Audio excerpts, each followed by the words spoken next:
There comes a time when you've cried your last tear over the same thing, a moment when you stop letting your feelings sit on the throne God designed for your faith. And today this is that moment, because the truth is, you were never created to be a prisoner of your emotions. You were created to walk in power. Not a power that comes from position, people, or perfection, but a power that comes straight from heaven.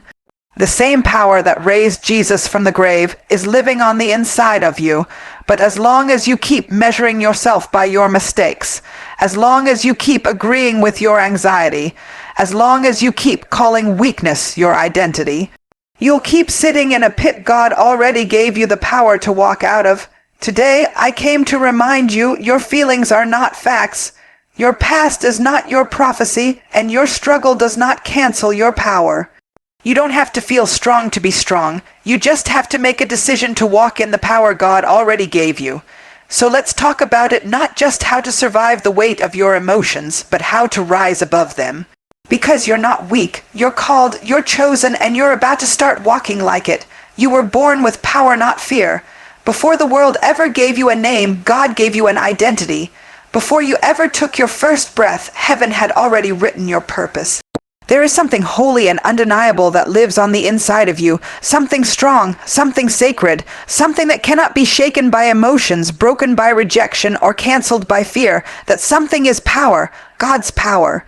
Divine authority, heavenly strength, not a feeling, not a vibe, not a mood, but power, and that power is not waiting to fall on you. It's already within you, but somewhere along the way we forgot that truth. Life happened. We were told we were too much or not enough. We experienced trauma, heartbreak, abandonment, disappointment, and over time that quiet, confident voice inside started to grow faint. The power we were born with became buried under layers of shame, fear, anxiety, and confusion. But listen to me, just because power is buried doesn't mean it's gone. Buried is not dead, it's just waiting to be uncovered. See, you weren't born afraid, you were taught fear. You were conditioned to believe you had to earn what God already gave you freely. You were led to think you had to perform to be accepted. So you learned to shrink, to silence yourself, to settle. You learned to survive instead of thrive.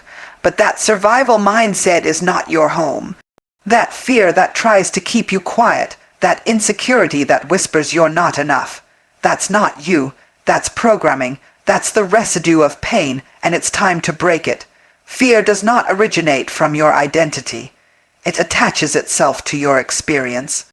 It sneaks in through disappointment. It grows through repetition. You feel something long enough, you start believing it's who you are. But that's the trick of the enemy. He wants you to feel stuck. He wants you to believe that your emotions are in charge of your destiny. But baby, they're not. You are. You were made in the image of a God who doesn't fear anything. Let that settle. There is nothing fearful about the one who made you. So if fear is occupying space in your heart, it didn't come from him. And if it didn't come from him, it doesn't have permission to stay. But here's where the shift begins, when you stop allowing how you feel to override what you know, when you stop bowing to the voice of fear and start rising in the truth of your power. Because power is not about how loud you can shout or how bold you appear.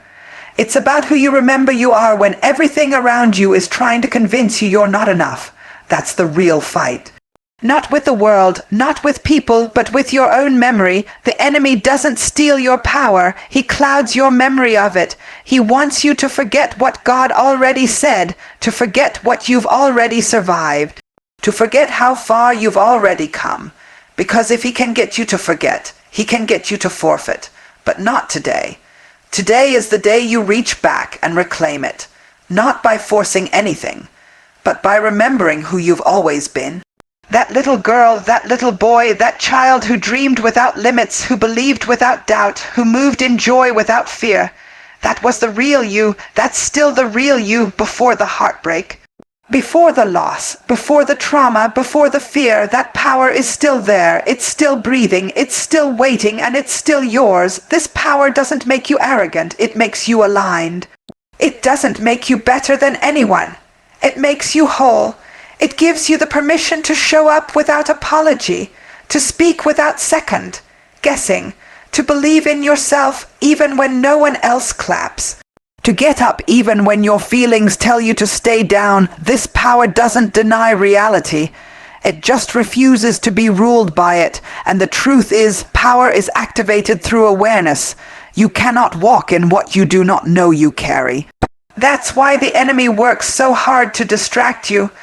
If he can keep you so emotionally overwhelmed, so constantly offended, so insecure in your identity, he knows you won't have the clarity to access what's already yours. But once you see it, you can't unsee it. Once you realize that God didn't place you on this earth just to survive a cycle of negativity, you start to live differently. You stop waiting for permission and start moving with conviction. You stop settling for safe and start walking by faith. You stop tiptoeing around your purpose because you finally understand it was never meant to be convenient. It was meant to be powerful. You weren't created to fit in with fear. You were created to confront it. You were made to stand in places others run from, not because you have it all together, but because the power inside you is greater than the fear that's around you. Greater than the storm, greater than the loss, greater than the feelings that try to sabotage your forward motion. And let's be real, walking in power doesn't mean you won't feel negative emotions. You will. You'll still have days where your heart feels heavy, where doubt creeps in, where anxiety knocks at your door. But the difference is, you stop letting those feelings define you. You recognize them as visitors, not residents. You let them come, but you don't let them stay, because you've learned how to feel the emotion without forfeiting the authority. And it's in those moments when everything inside you says quit, but something deeper says keep going. That's where your power flexes. That's where heaven meets your heart, not in perfection, not in performance, but in your persistence, in your decision to rise again, to try again, to believe again, even when your feelings don't agree. You walk in the power God gave you when you understand that your feelings are valid, but they are not final. You can honor your emotions without obeying them. You can sit with your pain without surrendering to it. You can cry and still be called. You can struggle and still carry strength. So no, power doesn't look like perfection. Power looks like truth. It looks like a woman who shows up with tears in her eyes and fire in her soul. It looks like a man who refuses to be defined by a past he didn't choose. It looks like someone who decides, I'm not living another day beneath my calling, beneath my worth, beneath my power. Because the power God gave you is not fragile. It's not seasonal. It's not based on how good you feel or how much you've achieved. It's eternal. It's anchored in truth. It's sealed with purpose. It can't be revoked and it cannot be erased. It's time to stop waiting for someone to hand you what heaven already gave you. Power doesn't come from external validation. It comes from internal revelation. The moment you remember who you are is the moment you stop chasing affirmation and start walking in authority. And when you walk in that authority, things begin to shift. Not always around you, but always within you. You begin to speak differently, move differently, think differently. You stop asking for seats at tables you were born to build. You stop seeking from people what only God can give. You stop waiting for the fear to leave and start moving in spite of it. Negative emotions don't appear out of nowhere. They are often the fruit of something deeper, something unspoken, something hidden. You don't just wake up feeling unworthy. You don't suddenly develop shame, anxiety, or insecurity. Those feelings come from a seed, a lie you believed maybe years ago, a whisper that entered your heart and found a place to grow. And the longer you live without addressing it, the more you start to confuse that lie with your identity. That's how the enemy works. He plants lies in the soil of your experience and waters them with repetition. Over time, those lies start to look like truth. You internalize them, you carry them like they belong to you, and every negative feeling you deal with now, it's connected to that root, that belief. That moment when you were told you weren't enough, or when life made you feel like you'd never be more than your mistake, you have to go back and find the lie, not to relive the pain, but to reclaim your power. Because what you don't identify, you cannot uproot, and what you don't uproot, you will continue to live with. Most people try to fix the feeling without addressing the lie. So they try to motivate their way out of depression. They try to perform their way out of insecurity. They try to fake confidence over a foundation of fear. But baby, you can't rebuke what you still believe. You can't walk in truth while still being loyal to a lie. This is why so many of us stay stuck in emotional cycles. You think you're being attacked by fear, when really you're just obeying an old agreement. Somewhere in your past you said yes to a lie. You agreed with the voice that said you were too broken, too weak, too late. And now every time something triggers that agreement, your body remembers, your mind reacts, your feelings follow, and you find yourself spiraling. Again. But here's the truth. That lie has no power over you unless you believe it. It cannot define your worth. It cannot rewrite your calling. It cannot cancel what God already decided about you. But as long as you don't confront it, it will keep managing your emotions from the background. It will keep making you second, guess yourself, keep sabotaging your relationships, keep holding you back from stepping fully into your assignment. Not because you aren't ready, but because you're still wrestling with a belief that you're not worthy. So let's break it down. That negative feeling you're carrying, it's pointing to something. Trace it. What's the story behind the sadness? What's the memory beneath the anger? What moment introduced that shame? What voice first told you that you were unworthy of love, success, peace, or joy? Go there, not to dwell in it, but to dismantle it. Because when you expose a lie, you remove its ability to control you. When you see it clearly, you stop living under its weight. Some of us are carrying emotional baggage from a sentence someone spoke over us years ago. A parent who said you'd never amount to anything. A teacher who made you feel stupid. A relationship that drained your value. A failure that convinced you God could never use someone like you. And even though you've moved on physically, you're still living under the emotional shadow of those words. But those words don't belong to you anymore. You don't have to carry them. You don't have to keep repeating them in your own voice. Your healing starts when you decide to stop echoing the enemy and start agreeing with God. That means you stop saying, I'm not good enough, and you start declaring, I'm fearfully and wonderfully made. You stop saying, nothing ever works for me, and you start speaking, all things work together for my good. You stop agreeing with the trauma, the pain, the failure, and you align with the truth that says you are chosen, that you are powerful, that you are loved beyond comprehension. Because here's the thing, your emotions are valid, but they are not always accurate. They reflect what you believe. But if what you believe is based on a lie, then your emotions are lying to you too. That's why you can feel worthless even though you are deeply valuable. That's why you can feel abandoned even when God has never left your side. That's why you can feel unqualified even though heaven has already approved your calling. You have to start separating your feelings from your facts. You can't just sit in sadness and assume it's your identity. You can't live with anxiety and call it your personality. You can't walk with insecurity and dress it up as humility. No, you have to dig deeper. You have to ask yourself, what is the lie I've been living with?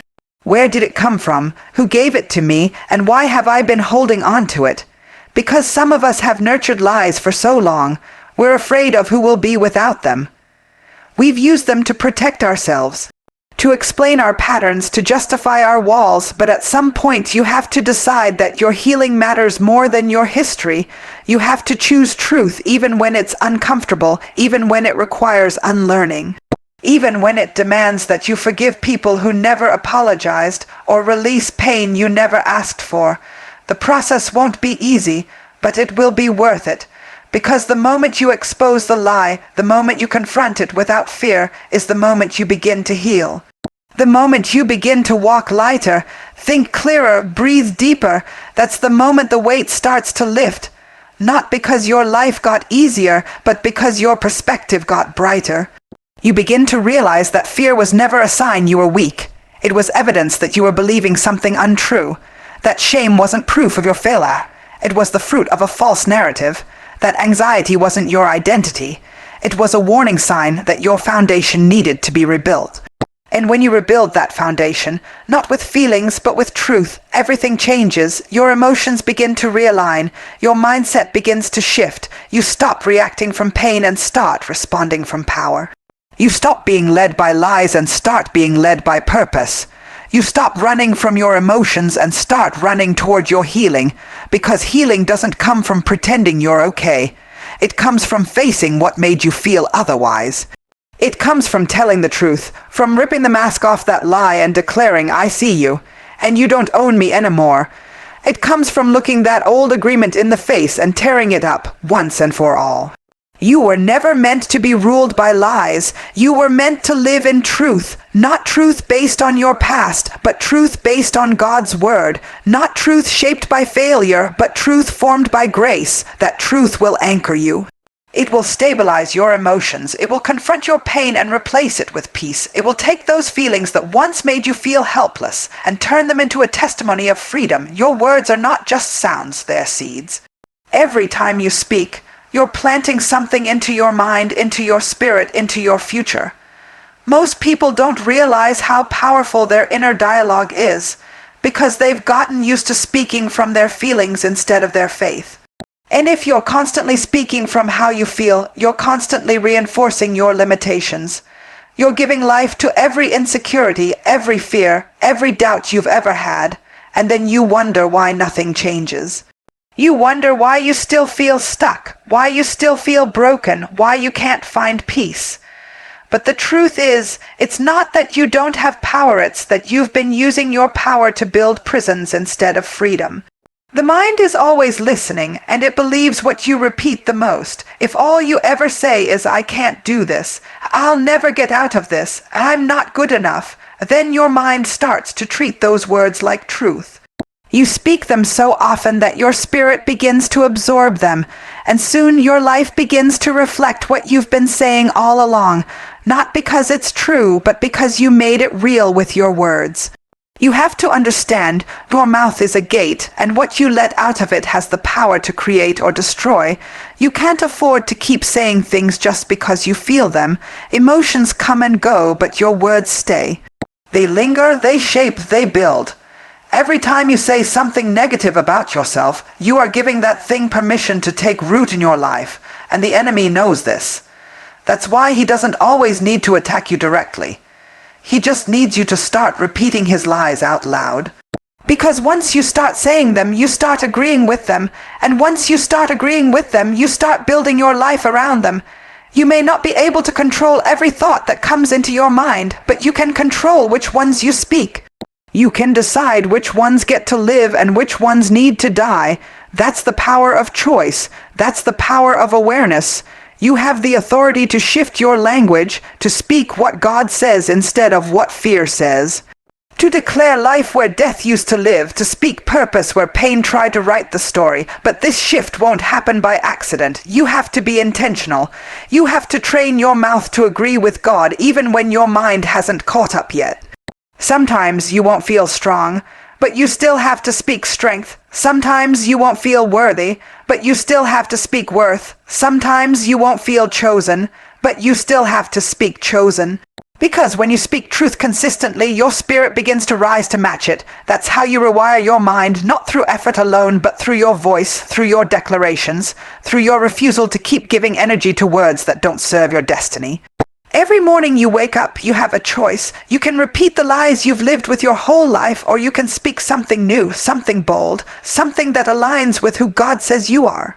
And let me tell you, alignment is everything. You can't just want something better. You have to speak something better. You have to stop canceling your prayers with your confessions. Stop asking God for peace, then turning around and saying, I'm always anxious. Stop asking for breakthrough, then saying, nothing ever works out for me. You are contradicting your own faith when your words don't match your prayers. It's time to stop that cycle. It's time to make your mouth match your miracle. You don't need a perfect life to speak from a place of power. You need faith, you need intention, you need the courage to speak life even when everything around you feels dead. That's where true power is activated. Not when everything is going well, but when everything is falling apart and you still declare, I am more than a conqueror. When your bank account says empty, but you still say, I lack nothing. When your body is tired, your heart is heavy, but you still open your mouth and say, I will not be shaken. There's something supernatural that happens when you refuse to echo your environment and instead declare God's promises. Heaven moves when you speak in faith. Angels are assigned when your words align with the word. Breakthrough begins when you stop feeding your fears and start feeding your faith. But it won't happen by wishing. It happens when you take responsibility for your language. Start paying attention to what you say when you're alone, when no one is watching. What are the quiet, constant messages running in the background of your mind? Are you lifting yourself up or tearing yourself down? Are you speaking with compassion or with criticism? Because if the loudest voice in your life is always putting you down and that voice is your own, you are not walking in power, you're walking in self-sabotage. You have to become your own prophet. You have to declare what's true, not what's familiar. That means rewriting the scripts that have been running in your head for years. That means taking old labels off and putting new ones on. Not the ones life gave you, but the ones God spoke over you before you were even formed in your mother's womb. He called you victorious, He called you chosen, He called you whole, and if your language isn't echoing that, then your language needs to shift. This is the season where you don't just speak to survive. You speak to build. You speak to create. You speak to break generational curses and establish generational blessings. You speak to reset your mindset, to reshape your environment, to realign your destiny. And that doesn't require perfection. It requires persistence. You don't need to have it all figured out. You just need to start speaking differently every day, out loud, until what you say starts to become how you live. Even when you don't feel like it, especially when you don't feel like it, that's when it matters most, because you're not waiting for your feelings to lead your language. You're letting your language lead your feelings. That's how transformation begins. That's how healing begins. That's how purpose begins to unfold. Not when you feel ready, but when you start speaking like you're already becoming who God called you to be. There is a difference between agreement and alignment. Agreement means you've accepted something as true, even if it doesn't belong to you. Alignment means you've positioned yourself with what God has already declared over you. And too many of us are stuck not because we lack power, but because we've been in agreement with the wrong things. You've agreed with the pain. You've agreed with the insecurity. You've agreed with the struggle. You've agreed with a version of yourself that was never a reflection of your calling, just a reaction to your trauma. You can't walk in power while staying in agreement with things that keep you bound. There are people who are praying for breakthrough, asking God to move, asking heaven to shift, but they're still in covenant with cycles. They're still in agreement with mindsets that keep them small. They're still aligning their behavior with beliefs that contradict God's truth. That's why it's not just about what you want. It's about what you're aligned with, because alignment determines access, and you can't access what belongs to you while you're standing in the wrong place. When you're in agreement with fear, your life will be shaped by avoidance. When you're in agreement with shame, your relationships will be built on secrecy. When you're in agreement with lack, your decisions will be controlled by scarcity. But when you shift into alignment with purpose, with power, with identity, everything begins to change, not because your situation changed overnight, but because you changed your position. Some of us have been living in survival mode for so long that we've mistaken it for safety. But surviving is not the same as thriving. Just because you're functioning doesn't mean you're free. You can go to work, go to church, smile for pictures, and still be in silent agreement with dysfunction. Still be attached to beliefs that were never true. Still be walking in alignment with wounds that have never healed. But you were not created to just deal with it. You were created to rise out of it. And that rise begins the moment you stop agreeing with what hurt you and start aligning with what heals you. God never called you to agree with your pain. He called you to align with your promise. That means you have to start checking the agreements you've made. What thoughts have you co-signed? What narratives have you been repeating? What stories have you been rehearsing in your mind that keep you in bondage? You can't change what you won't confront. And if you don't cancel the old agreement, it will continue to write your behavior. Maybe someone told you that you're hard to love. Maybe they made you feel like your value depended on your performance. Maybe you were raised in an environment where you were always compared, never celebrated. So now you've agreed with a lie that your worth is conditional, That love must be earned, that you have to strive to be enough. And now, even though you're older, stronger, wiser, you're still living under that agreement. You walk into rooms quietly, you dim your light, you shrink yourself, not because you don't have power, but because you're not aligned with it. That's how powerful agreement is. It doesn't matter how much potential you carry, if you're aligned with the wrong belief, you'll live beneath it. But when you shift, when you come out of agreement with every label, every limitation, every lie, you make room for truth to take over, and the truth is you are already enough, you are already loved, you are already chosen. You are already equipped. The only thing that needs to change is your alignment. Alignment isn't about perfection. It's about positioning. It means deciding, even in the middle of fear, to walk like someone who is free. It means thinking like someone who is whole, speaking like someone who is healed, acting like someone who knows who they are in God. Because here's the secret. Your feelings will catch up to your alignment.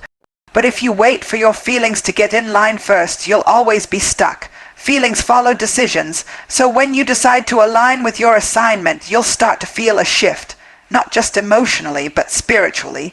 Things that used to weigh you down won't hit the same. Things that used to trigger you won't shake you like they used to, not because they changed, but because you did. You stopped agreeing with confusion. You stopped agreeing with defeat. You stopped agreeing with patterns that had you going in circles. You said no more. You looked your past in the face and said, you don't get to own me anymore. You canceled the contract. You tore up the lie. You got into alignment with your future, and alignment isn't just personal. It's spiritual. Heaven responds to alignment. Doors open when you're aligned. Favor flows when you're aligned.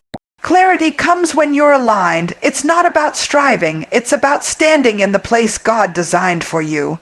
When your thoughts, your words, and your choices all begin to reflect what God has spoken, you step into a supernatural rhythm where things begin to move, not because you're forcing them, but because you're finally in position. But this takes intentionality. You can't stay in environments that feed your old agreements and expect to walk in new alignment. You can't keep listening to voices that only reinforce your fears and expect to feel empowered. You have to protect your alignment. That means setting boundaries. That means guarding your ears, your eyes, your space, not from a place of fear, but from a place of purpose, because you can't afford to keep agreeing with things that drain you. You can't afford to keep aligning with narratives that contradict your calling. This is the season where you stop waiting for the conditions to be perfect and start walking like the promise is already true. Where you stop making excuses and start making alignment your priority. Where you stop saying, this is just who I am, and start declaring, this is who I'm becoming. Because you were never created to live in agreement with limitation. You were created to walk in alignment with transformation. And yes, alignment requires discipline.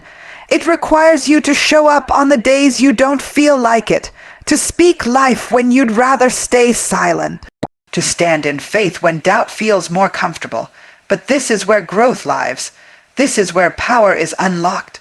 This is where chains break, not because you fought harder, but because you stopped agreeing with what was holding you and started aligning with the truth that was always waiting to set you free. Every day you wake up, you're met with a choice. Will you let your feelings drive your day, or will you step into the authority God already gave you? Because feelings are real, but they are not reliable. They shift, they twist, they respond to circumstances, not to purpose. And if you let your emotions be the engine of your life, you'll keep stalling in places you were meant to pass through. You'll keep circling the same struggles, thinking something's wrong with you, when really, you just gave your feelings too much power. God didn't create you to be led by emotion. He created you to lead with authority. There is divine power sitting on the inside of you that doesn't waver just because your feelings do. That means even when you feel broken, you still have the power to build. Even when you feel anxious, you still have the power to move forward. Even when your mind is clouded and your heart is tired, the power of God hasn't decreased one bit.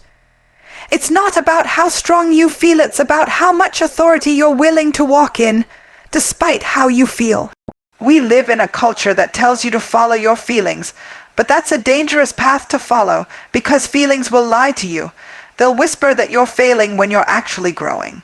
They'll tell you to give up when you're almost at the breakthrough. They'll convince you that you're unworthy, unqualified, unimportant.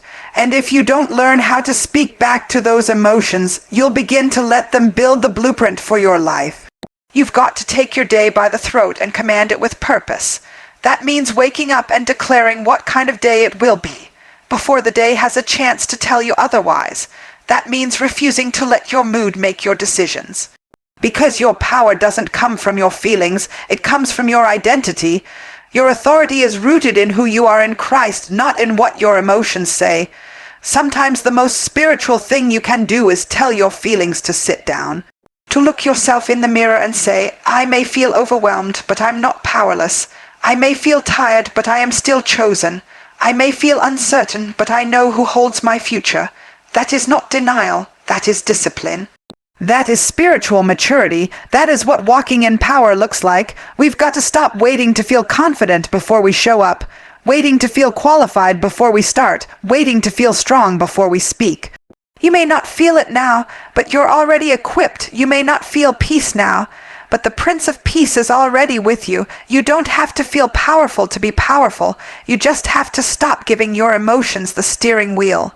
It's okay to feel. God gave us emotions, but He never meant for them to lead us. Emotions are indicators, not navigators. They can tell you where you are, but they should never decide where you're going. You can feel discouraged, but still move in hope. You can feel afraid, but still step in faith. You can feel heavy, but still rise, because your calling isn't built on how light your load is. It's built on how deeply you trust the one who carries it with you. Commanding your day means deciding ahead of time what kind of energy, intention, and faith you will bring into it. It means prophesying over your own life before your environment has a chance to speak. It means speaking over your children, your home, your finances, your mental health. Not just when everything's good, but especially when it's not. Power isn't proven in comfort, it's proven in resistance. In those moments where everything in you wants to shut down, but your spirit says, no, I will speak life here, I will take authority here. You can't afford to keep surrendering your days to how you feel in the first 10 minutes of the morning. You have to rise up and set the tone, set the atmosphere. That's what power does. It creates. It doesn't wait for ideal conditions. It shapes them. It doesn't react to energy. It dictates it. You are not called to blend into the chaos. You are called to bring clarity, and that clarity starts with how you speak, how you think, how you move. Every time you choose to act in purpose instead of emotion, you're training your spirit to lead. You're telling your soul, we're not led by fear today. We're not driven by insecurity today. We're not entertaining depression today. That doesn't mean the feelings won't show up. It means they don't get to take over. You give them a seat, but not the steering wheel. You let them exist, but you don't let them dominate, because you are not your feelings. You are a vessel of power. Think about how many days you've handed over to anxiety. How many mornings you've surrendered to discouragement before even stepping out of bed.